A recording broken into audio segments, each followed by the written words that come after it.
Mark, give me a countdown. And we are live. All right. Looks like we're ready to go.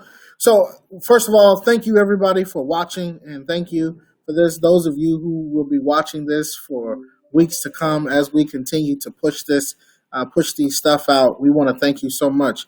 But most of all, we want to thank one of the civil rights icons and legends, my mentor, a guy who's been on me this entire time to stay focused, to keep up the good work, to make sure that we're doing what we can to continue to get people out to vote.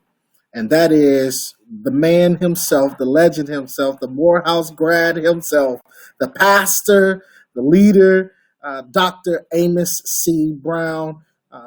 He's really involved in NAACP, Third Baptist Church in San Francisco. He was down and he has marched with Dr. King. He's one of the original people that actually had a class that where Dr. Martin Luther King Jr. was his professor at Morehouse. This man has been all around the world, all around the U.S., talking about voting, talking about why it's important. If you haven't heard of Dr. Brown, you should be Googling him now. With that being said, y'all should be jealous because I have the privilege and the honor to talk to this man nearly almost every day, an opportunity that is really not afforded to a lot of people. Just imagine if those who had the conversations with John Lewis and C.T. Vivian and Joseph Laurie, and this man is of that caliber as well. And so I'm honored to even be able to call this man a mentor, a friend, a father figure, Dr. Brown. So, Dr. Brown, you and I have had countless of conversations around voting. And I wanted to just have you talk a little bit to people who will be watching this just about where we've come from in voting and where we are now. Because we know 2020 is a very unprecedented year. Stuff has happened. There's been a lot going on. And we pray right now for those out in California where you're living with the wildfires that is going on. And so, can you tell us why voting is important, where we've come from, and where we are today?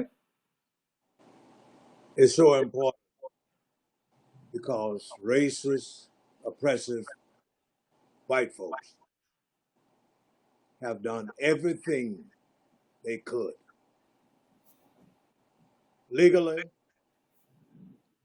through intimidation and violence, to keep us from voting. My teacher and friend, Dr. Martin Luther King, said,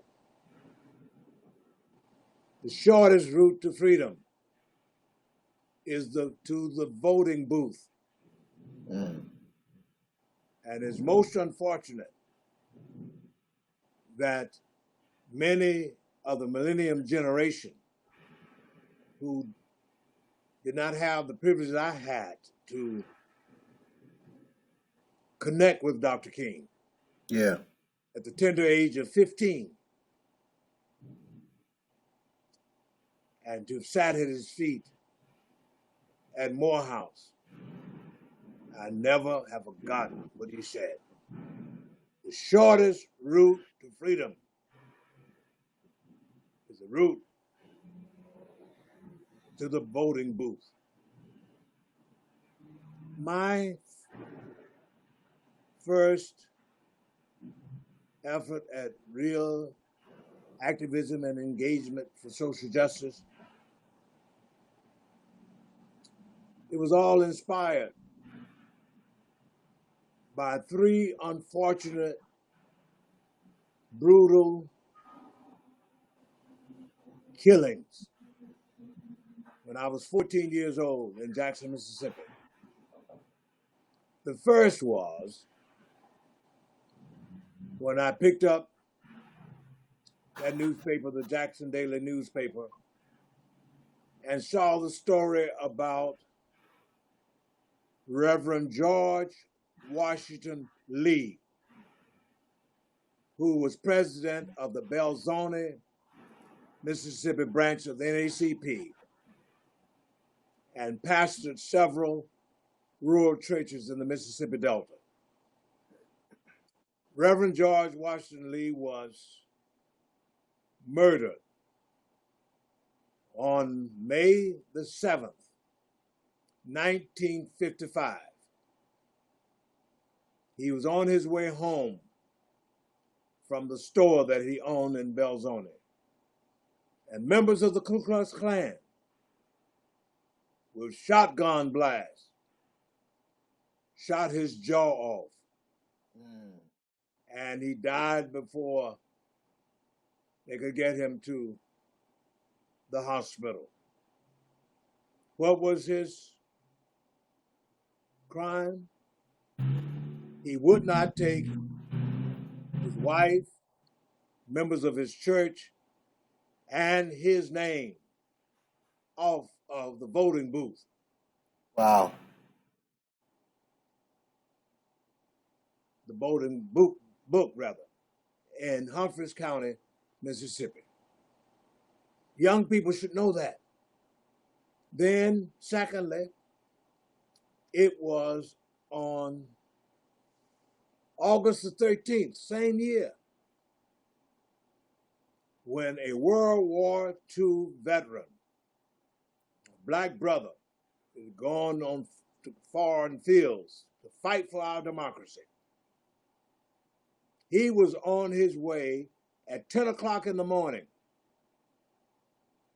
to the courthouse in Lincoln County, Mississippi. What happened again? Some evil, violent, racist, white men at close range shot Lamar Smith down on the lawn of the courthouse. Lincoln County, the county named for Abraham Lincoln. Wow. Brookhaven, Mississippi. It's a major city there in that county. And the lady who's now in the U.S. Senate, the woman who was elected, who made the comment during the election, Cindy Hyde Smith. Yep. Made the comment that if there were a lynching, she'd attend. She'd be there on the front row. Yep. Now, it was rumored in the hood back then that it was her family that was complicit in the murder of Lamar Smith on August the 13th, 1955. So you see, that nonsense, that evil, that violence is still in her DNA. For it to come out of her mind, out of her brain, and still be in her psyche, to use that kind of terminology. Yeah. It shows how much the folks didn't want us to vote. So that's why we should, in respect for, in acknowledgement of the labors of those martyred souls, we should vote and not let anybody turn us around. Now, let me be specific and say, unfortunately, there are between 6 to 7 million African Americans who are eligible to vote who are not registered to vote in this nation. In California alone, there are over 250,000. Wow. In Mississippi, over 200,000. In Georgia, 400,000. I could go on and on giving out the statistics that we have too many from our community who are spitting on the graves of Dr. King, Lamar Smith, and Reverend George Washington Lee. So I hope that we can get some fire under our bellies and go and vote. For not to vote through our inertia and our inaction we determine our dismal destiny. Even many young people don't understand. If you happen to get into some trouble and you have to go to court and there's arrangement for you to have a jury trial, even if you want to get justice, or even you want to be set free through the fair vote of your jury. The only way you can have a jury made up of peers from your community is those people's names must be on the voting list. That's how a jury is chosen. Mm-hmm. And I need not mention how voting determines who gets into office as public policy makers, to determine the quality of your schools, to determine whether or not your streets are paved or whether or not your lights are working, or you have sanitary conditions in your community. All of that is determined through civic engagement and people being elected who make the decisions for you. Dr. Brown, what do you say to people who say, Dr. Brown, I voted, but I still don't feel like anything has changed? What do you say to Uh, those folks? they didn't vote enough. You got to look at what was the margin of victory. Yeah. How many turned out?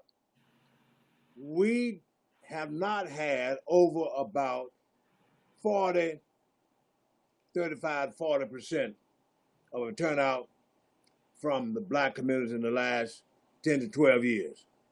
Wow. Only time that it went way up, shot up, maybe around 50% plus, was when Mr. Obama ran for Yep. president, In '08. Yep. right, in '08. But what happened? In 2010, we went to sleep. The euphoria was over. The excitement was over of a Yep. first black face being in the White House. We went to sleep at the wheel. And consequently, that reactionary, recalcitrant Congress was elected, that Yep. Republican-controlled Congress, and consequently, with all of his intellect, with all of his character, his presence, his brilliance, Mr. Obama could not get more things done for black people because we sat in 2010, stayed at home. You got to be consistently involved in this effort. And as the old Negro song says, there's no discharge from this warfare. We got to be eternally vigilant and vote in every election. Vote every time there is an election up for your district attorney. Vote for your board of education. Vote for the governor. Vote for your council member or your supervisor, because those are the people who determine your destiny. And your destiny is not determined totally by God, but is also determined by what people do who happen to be governmental officials. Final thing, Dr. Brown, and then I'll let you go. What is your final thought, inspirational thought on where we are right now for people who are struggling with today's times? 2020 has been a rough year. 2020 has been a dark year for some. What would you say to them to lift their spirits? First of all, have a sense of history and know this is not the first time that times have been dark. Remember the inspiration for the composing of that poem and that song that later became Lift Every Voice and Sing. Mm. Is that line that says, when hope unborn had died, yet have our weary feet come to the place for which our fathers sighed. We have come over a way that with tears has been watered. We have come treading our path through the blood of the slaughter. You know, it goes on to say, we didn't stop though. There have been pandemics before, going back to the 4th century, but humankind rolled on. There was the pandemic of 1919. And I have right on my desk here that book by Eve Ewing, 1919. And you will discover that the same thing that's going on today happened back in 1919. There were race riots. Blacks who migrated from the South were even blamed for the violence. Lies were told. Alternative facts were uttered. This is not the first time that white folks have lied, like this man Donald Trump lies, as they say in Mississippi, even though the truth was in his favor. Back there, they lied and said, we caused that virus. But the truth was that it was because of soldiers who had fought in World War I that this virus carried across this nation and other parts of the world. And in the midst of that pandemic, in Chicago, what happened? Those who left Mississippi, Alabama, and Georgia, South Carolina, going up north, thinking that they were going to freedom's land. But when they got to Chicago, there on the south side, within that 8-mile radius, they constricted us there without the resources of quality education, without the resources of health care, without the resources of safe and commodious housing. That was a setup. That was an incubation for violence. And that is also dealt with this theory that I'm giving you, this notion, in that book that was written by Golden entitled Lord of the Flies. And I would suggest that every young person would read that novel or see that movie. What was it about? It was about these British young men, pristine, proper, erudite, scholarly, who were on a plane. That plane crashed in the South Pacific. And the only survivors were the boys. The pilots were killed. And the story goes on that the longer that those boys were on that island by themselves, without resources, without discipline, without civilization, they devolved to becoming savages. And they almost annihilated each other before there was rescue. And they turned to worshiping the head of that pig who became the last means of nutrition, some meat to eat. What's the point? What's happening, Dr. Johnson, in your hometown is the fallout of denial of resources, and Black people are not innately criminal or violent. We create the conditions of violence. There is a violence of mind, a violence of public policy, a violence of neglect. And Donald Trump, none of his minions should open their mouth again and point a finger at Chicago with a spirit of derision and scorn. Wow. For they are the ones with their greedy selves who created the social political conditions for Chicago and all underserved urban communities to be violent. So I thank God for the opportunity of sharing. Thank you. Let's all keep in mind, if we really want peace, if we really want tranquility, we ought to do those things that lead to such. And what are they? To make sure that there is life, liberty, and the pursuit of happiness for all of God's children and not some children. For God didn't make no mistake when God made black folks.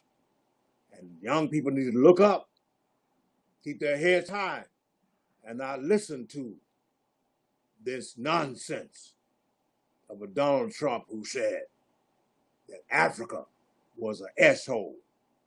No, we haven't dwelled in a hole. We've been on the mountain. Yeah. Fired for better things and greater things. And that's why even during slavery, they had a vision of better things to be. When they sang, over my head, I see beauty in the air. Over my head, I see glory in the air. There must be a God somewhere. So as long as we know that God is with us, and we need not be dismayed, whatever betide, but have the intestinal fortitude to fight on. And we keep on fighting, we will experience what the frogs experienced, who fell in a pail of milk. That old story was told to me by an old preacher in Mississippi, that during the days when people were making moonshine liquor in the South, it happened that in one of the stills, there was some milk. And these two frogs were jumping around the pail. And they fell into the milk. Frog A immediately went down and drowned because his spirit failed him. You know, but Frog B kept on kicking. Something said to him, don't you stop. Don't you go the way of that crazy frog who died because he gave up. Keep on kicking. Yeah.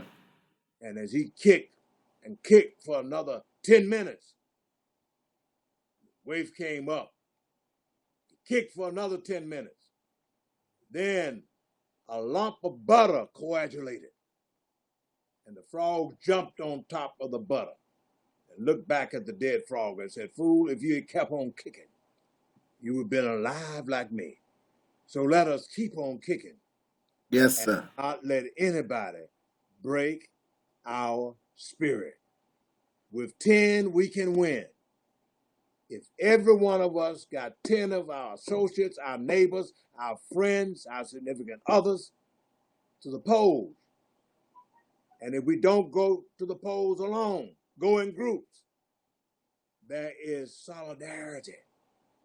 There's power in the collective unit. We should not be rugged individualists. But when we go together and we keep on kicking, we can win. And Yes, yes, we can. Dr. Brown, thank you so much. I love you, man. You are amazing. You are awesome. I can't wait. I can't wait till our next conversation. Thank you for doing this. And we will And as be. usual, Brother Johnson, we never end, we never talk unless there are two references. Yes, sir. You must get this book here, The Troubled Life of Peter Burnett. The Troubled Life of Peter Burnett. Troubled Life of Peter Burnett. Yeah. Who was Peter Burnett? He was the first governor of California. Mm. What was his tarnished, troubling, tainted legacy?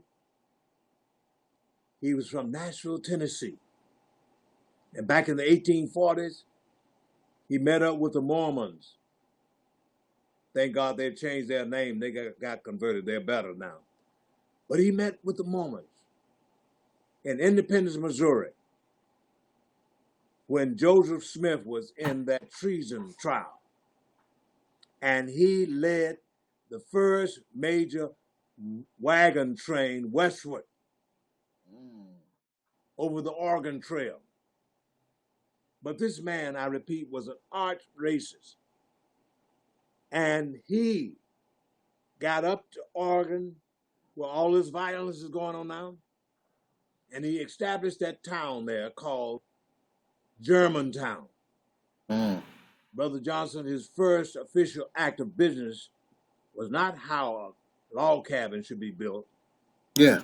not how a road should be built, but his ordinance was known as the Peter Burnett flogging law.